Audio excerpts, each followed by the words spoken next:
بشريت حمص بلد الزيت بلد الزيتون. بشريت بلد الزيت بلد الزيتون. بشريت. كيفك ايها المحترم؟ اهلا بالمحترم. شو معك شي يتاكل بهالكيس؟ معي بواجي جايبهم للميتور، بطرط لك شي وحده؟ اطلع يلا بشريت حبا بلد الزيت بلد الزيتون. بشريت ايهام ايهام لك ايه؟ ما بينفتح الباب اكثر، ما عم بيوسعني.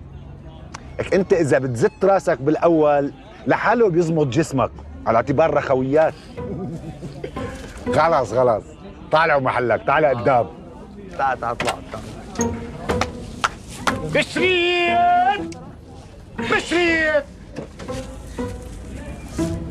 يلا على بلد الزيت وديني، على بلد الزيت وديني.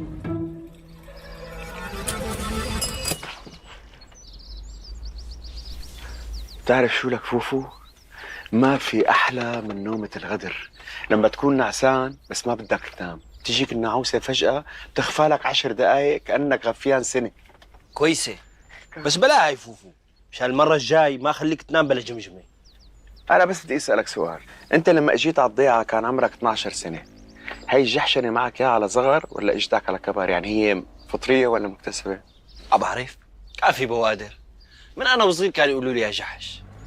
هات لنشوف، اشرح لي كيف اكتشفت هالموهبة الوحيدة اللي عندك. بعدين بشرح لك بعدين. نزيل خلص الأكسجين. نازل.